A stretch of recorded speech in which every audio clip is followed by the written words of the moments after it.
আমার কোনো কিছু ডেলিভারি করতে দেরি হয়, কিন্তু তোমার রাগ যে ডেলিভারি করতে দেরি হয় না।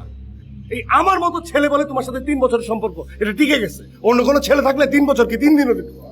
3 দিন কি 3 ঘন্টাও টিকতো না।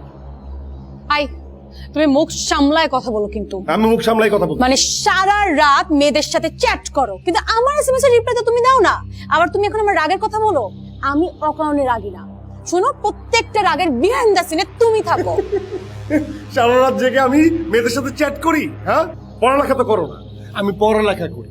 হ্যাঁ, ছেলেরা শুধু মেয়েদের সাথে চ্যাটই করে না, ইউনিভার্সিটির অ্যাসাইনমেন্ট গ্রুপ বানায় ওখানে যে পড়ালেখা করে, গ্রুপ চ্যাটিং হয়, সেই সম্পর্কে তোমার কোনো আইডিয়া আছে? ধারণা আছে? ধারণা নাই, কারণ তুমি একটা অশিক্ষিত। কি অশিক্ষিত? তুমি 2 দিন হয়েছে তুমি ঢাকায় আসছো, স্কুল আর কলেজ ছিল তো গ্রামে। বাহ, খবরদার, খবরদার আমার গ্রাম নিয়ে কথা বলবো না। আমার বাপ দাদা চাচা নিয়ে কথা বলবো না। আমার বাপ দাদা চাচা তোমার বাপ দাদা চাচার মতো না, দুর্নীতি করে না। যদি দুর্নীতি করতো তাহলে ঢাকায় অনেক কিছু থাকতো।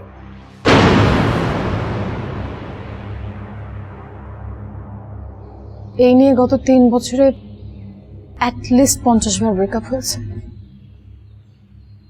তারপর কোনো না কোনো ভাবে আবার ঠিক হয়ে যায়, তারপর কিছুদিন পর আবার ঝামেলা।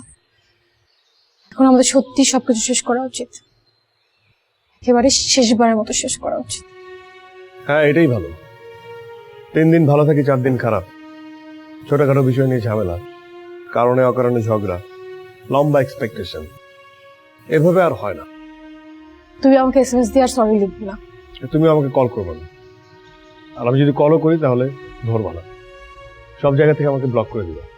হ্যাঁ, ব্লক করে দিব। আর আমিও যাতে আমার বাসার আশেপাশে তোমাকে কোনোদিন না দেখি। না, দেখবা না। আমার সাথে কষ্ট লাগলেও আমি তোমার ওই বাসার সামনে আসবো, আর আমি আসবো ভেবে বারান্দায় বসে থাকবো। আমি সত্যি আসবো না। আমাদের সম্পর্কটা সত্যি আজ শেষ হয়ে গেল।